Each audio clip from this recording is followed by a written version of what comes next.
Ethan Cole had never believed his life would change so fast. One moment, he was standing in the ruins of a broken city, smoke rising around him, and the next, he was surrounded by guards with sharp steel pressed close to his skin. He did not fight back, not because he was weak, but because he had no strength left. Days of battle had drained him, and his legs felt heavy as stone. The guards dragged him into the tall palace, a place filled with golden walls, shining floors, and people whispering behind closed doors.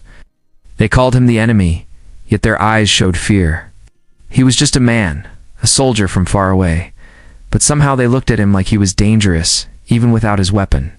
The great hall opened before him, filled with banners and lights that burned against his tired eyes. There she stood, the young queen, her crown resting above long dark hair. Her eyes were sharp, cold, and filled with anger. I'd heard stories of humans, stories that painted them as wild and ruthless, but never had she seen one up close. She stepped down from her throne, her long dress brushing against the floor. Her voice echoed through the hall, steady and firm. "You are the man who fought my soldiers. You are the one who stood when others ran. Why are you still alive when you should have fallen with your kind?" Ethan raised his head slowly. His lips were dry, his face marked with dirt and blood, did not answer right away. Silence filled the air, and the queen grew more impatient. "Speak!" she demanded. His voice was low but steady. "Because I refused to give up."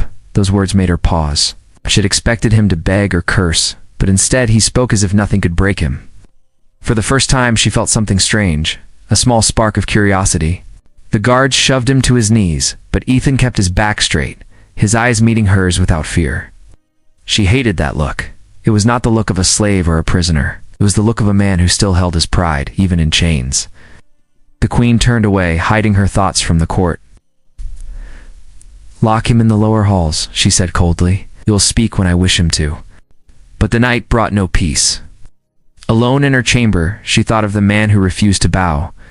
She tried to push the thought aside, but her mind kept returning to his eyes, his voice, the way he stood tall even when surrounded by blades. Days passed and she ordered Ethan to be brought before her again. He looked thinner, weaker, but his spirit remained strong. "Why do your people fight against us?" she asked. He shook his head. "Because we want to live free. Because we do not bow to crowns and chains. We fight because we must." His words stirred something deep inside her, something she did not want to admit. The court had always told her that humans were nothing but animals, but this man spoke with fire in his voice and truth in his eyes. Anger mixed with confusion in her heart. She wanted to hate him, but she could not. Every time he spoke, every time he stood before her, she felt her own walls begin to crack. She leaned closer, her voice a whisper only he could hear. "You should not have survived. You should not be here." "Yet I am," Ethan said quietly, "and maybe there is a reason." His words made her chest tighten, and for the first time in her life, the young queen felt fear not of her enemies, but of her own heart. That night, she could not sleep. Her mind replayed his voice again and again. She had power, she had her throne, she had all the strength of her people. Yet one human man had shaken her more than any war ever could, and somewhere deep inside she knew this was only the beginning. Ethan woke to the sound of heavy doors opening. 2 guards entered his small stone room and ordered him to rise. His arms were tied, but he walked without fear. They led him through long halls lit by fire and gold, halls that smelled of perfume and old wood. He was not taken to the throne room this time. Instead, he was brought to a place far quieter, a wide chamber where no council eyes watched. There she was, the young queen, waiting for him. She stood by a tall window, her face half hidden by the light. Her gown shimmered like water, but her eyes carried the same fire as before. "Leave us," she told the guards. They bowed and stepped outside, closing the doors behind them. Silence filled the chamber. Ethan and the queen were alone. He studied her carefully. She did not look at him as a ruler then. She looked more like a woman weighed down by thoughts she could not share. "You stand here alive when others fell," she said, her voice softer than before. "Do you know how many of my soldiers speak of you? They whisper that you cannot be broken. They whisper that I should fear you." Ethan shook his head slowly. "I am only a man, nothing more." She turned sharply, her eyes locking on him. "Then why do you not kneel?" Why do you not bow when every other man does so in my presence?" He raised his chin. "Because my spirit does not belong to chains or crowns. You can take my freedom, but you cannot take my pride." Those words struck her heart again, the same way they had days ago. She had ruled with strictness, with coldness, yet this man with no crown, no power, stood taller than all her nobles. Anger stirred in her, mixed with something she dared not name. She stepped closer until she was only a few feet away. "You do not fear me, do you?" "No," Ethan said simply. The queen's lips tightened. She wanted him to lie, to show weakness, but he gave her none. His honesty burned hotter than any flattery. She turned away quickly, pacing the chamber. "You are dangerous," she whispered, almost to herself. "Not because of your strength, but because of the way you look at me. You make me question myself." Ethan did not answer. He watched her, silent and steady. She stopped walking and faced him again. "You will remain here, in my chamber, not in the prisons below, not in the halls where the council watches, here, where no one else can see you." His eyes narrowed. "Why?" Her breath caught. She did not want to say the truth, that she wanted him near, that she could not bear to let the council touch him. Instead, she said, "Because your presence threatens order. I will keep you where I can see you." And so it was done. The queen gave the order, and from that day, Ethan was locked inside her private chambers. The guards were told he was a prisoner, but the truth was different. He was a prisoner, yes, but one bound not by chains, but by her will, her fear, and her growing need for him. At night, she would sit in silence, stealing glances at him while he rested on a simple mat near the wall. She hated how calm he looked, even as a captive. She hated that her heart beat faster whenever his eyes met hers. One evening she asked him, "Do you hate me?" He looked at her without anger. "No," her brows furrowed. "Then what do you feel?" He paused, then said, "I feel that you are human, just like me. You wear a crown? I do not. But you carry weight the same as any other soul." Those words shook her deeply. No one had ever spoken to her like that. No one had dared to strip away the crown in their words. That night, she could not sleep. She lay awake, listening to the quiet breathing of the man she had locked inside her chamber. The palace outside was filled with noise, with plots, with whispers, but in that one room, there was only the steady presence of Ethan Cole. And though she would never admit it aloud, she no longer saw him as just a prisoner. He was becoming something else, something far more dangerous to her heart than she could ever have imagined. Days turned into weeks, and Ethan remained within the queen's chambers. The palace outside was alive with whispers. Some spoke of unrest in the far cities, others of traitors hiding among the nobles. The queen heard these reports but found her thoughts often returning to the man she had locked away. At first, she had thought keeping him close would silence the unrest in her heart. But instead, it only made the feeling stronger. Every time she looked at him, she saw not just a prisoner, but a man who carried himself with quiet strength. One evening, she stood by the tall window, her hands resting on the cold stone. The city stretched below her, glowing with lamps and fires. Ethan sat across the room, silent but watchful. "They speak of rebellion," she said softly. "They whisper that my throne is not safe." Ethan did not answer right away. Finally he said, "When people live under fear, they will rise. Crowns cannot silence hunger. Swords cannot silence hope." She turned sharply, her eyes narrowing. "You speak boldly for a man with chains." "Chains do not change truth," Ethan said calmly. His words lingered in her chest. She wanted to be angry, but instead she felt the weight of them pressing deep into her heart. Suddenly the chamber doors burst open. A guard rushed in, his face pale with fear. "My queen, intruders are in the palace." They moved through the lower halls. Her eyes widened. She gave orders quickly, sending the guard away. But as the doors closed again, Ethan stood. "You cannot face this alone," he said. "You are my prisoner," she answered coldly. "We'll stay where you are." But before she could turn away, the clash of steel rang out nearby. The sound grew louder, closer. Ethan stepped forward. "Whether you trust me or not, I will not stand aside while your life is in danger." The queen hesitated, should have ordered him to remain still. Yet when she looked into his eyes, she saw no trick, no deceit, only resolve. The doors shook as blades struck from the other side. In that moment, she pulled a sword from the wall and thrust it into Ethan's hands. "Fight then," she said. The doors crashed open, and masked men stormed inside. Their blades gleamed in the firelight, their eyes cold with hate. They rushed toward the queen, but Ethan met them head-on. Though he had been weak from days of captivity, his body remembered the rhythm of battle. Steel clashed, sparks flew, and Ethan moved with a strength born from survival. One man fell, then another. The queen herself drew her blade and joined the fight. She had been trained, but never before had she fought with such desperation. Side by side with Ethan, she struck at the attackers, each movement driven by instinct and fury. When the last intruder fell, silence filled the chamber again. The floor was marked with blood, the air thick with smoke from overturned lamps. Ethan lowered his sword slowly, his chest rising with heavy breaths. The queen looked at him, her heart racing. Never had she seen such courage, not from her nobles, not from her guards, but from this one man she had once called enemy. "You saved me," she whispered. "No," Ethan said. "I did what was right." Her hands trembled. She wanted to speak, but no words came. She had trusted him with a weapon, trusted him with her life, and he had not betrayed her. Instead, he had stood as her protector when no one else had. Outside, the palace still burned with noise. More rebels roamed the halls, but for that moment inside her chamber, there was only silence between them. She met his gaze, and for the first time, she saw no line between prisoner and queen. She saw only a man who had risked everything to keep her alive. That night, as the guards returned and secured the halls, she gave an order that shocked them all. "Ethan Cole is no longer a prisoner," she said firmly. "He remains under my watch, but he is to be given the respect of a man who has earned his place." The guards exchanged glances but obeyed.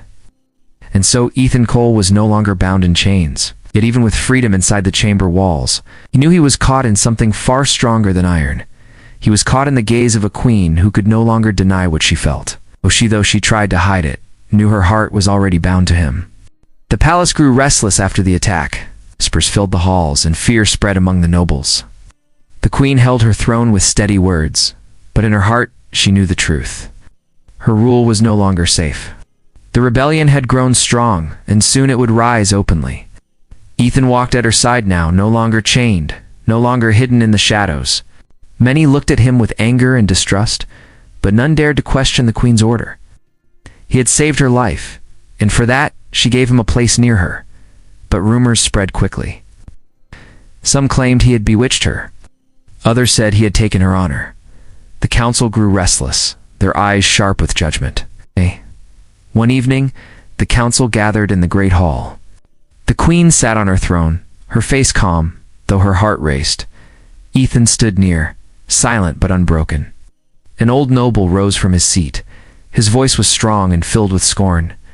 "My queen, we cannot remain blind. Keep this man within your chambers. You grant him freedom, and now the people talk. What will they say when they learn he has placed a seed in the royal line?" The hall fell silent. The words echoed like thunder. Ethan looked at the noble with steady eyes, but he did not speak. The queen's hands tightened on the arms of her throne. "You dare to accuse me," she said coldly. "I do more than accuse," the noble replied. "The truth cannot be hidden. You carry his child not of noble blood, but of a common man. Such a thing cannot be allowed." Gasps filled the hall. Nobles turned to one another, their whispers sharp and cruel. Ethan stood tall, his face calm, though his heart burned inside. The queen rose to her feet. Her voice cut through the noise like steel. "You call it shame, call it life. This child is mine, and it is his, and it will live." The nobles shouted, their voices filled with anger.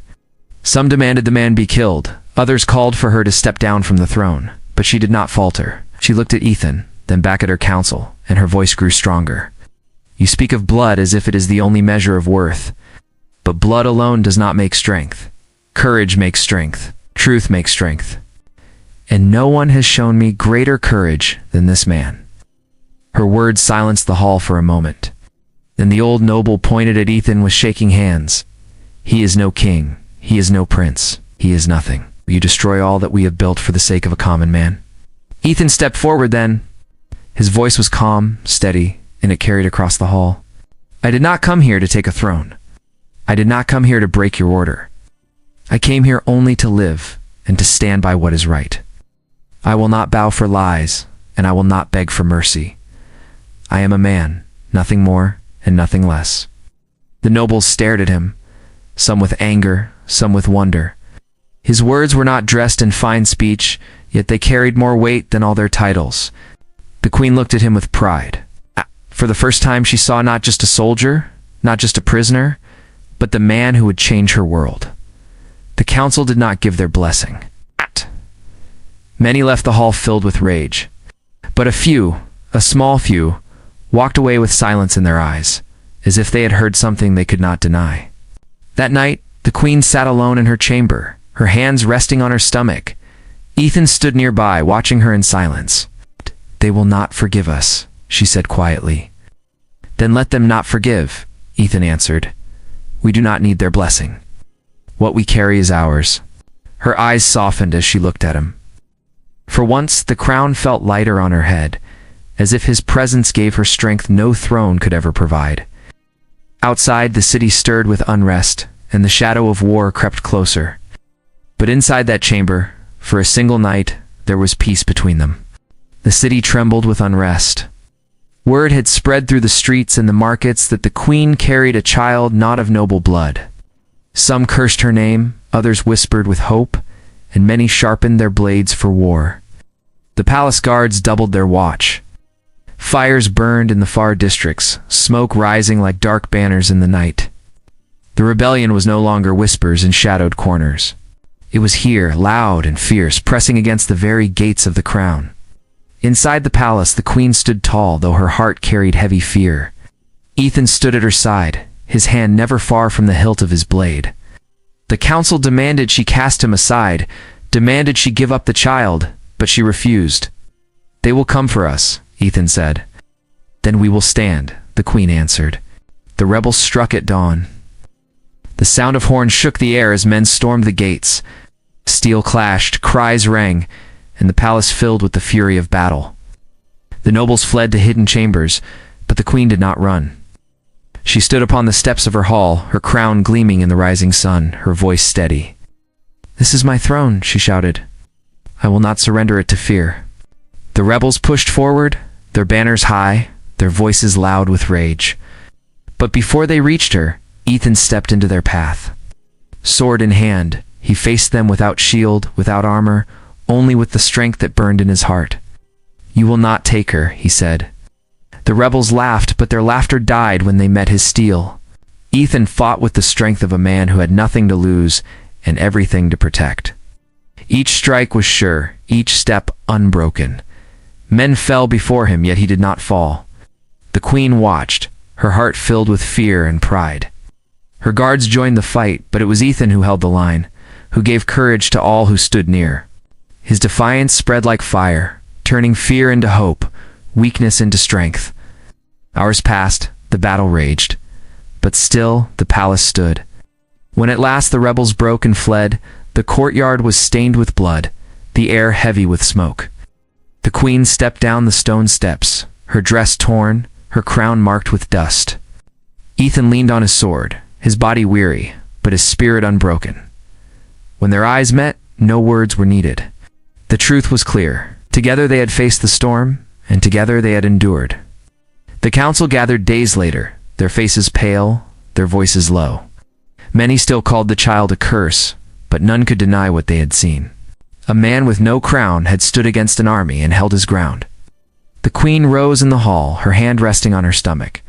This child will not be hidden. This child will not be denied. It will be born, and it will live as a sign that courage does not belong only to bloodlines or thrones. It belongs to those who choose to stand. Some nobles bowed their heads in shame. Others turned away, unwilling to speak. But outside the palace walls, in the city streets, the people whispered not of shame, but of hope. They spoke of a queen who had chosen love over fear, and of a man who had fought not for power, but for her life. When the night came, Ethan and the queen stood together at the high window of her chamber. The fires in the streets had faded, the city now quiet under the stars. "You changed their world," she said softly. No, Ethan answered. We changed it together. She placed her hand in his, her eyes filled with a peace she had never known. And in that moment, the weight of her crown no longer felt like a burden, felt like a promise. Months later, the cries of a newborn filled the palace halls. The queen held the child close, her face soft with joy. Ethan stood beside her, his heart strong with pride. The council watched in silence, and the people gathered outside the palace gates, waiting for the news. A messenger stepped out onto the balcony and raised his voice to the crowd. A child is born, he called. A child of the queen. A child of courage. Cheers rose from the city below. Not of rebellion, but of hope. The queen looked at Ethan and whispered, "This is only the beginning." And he smiled, knowing her words were true.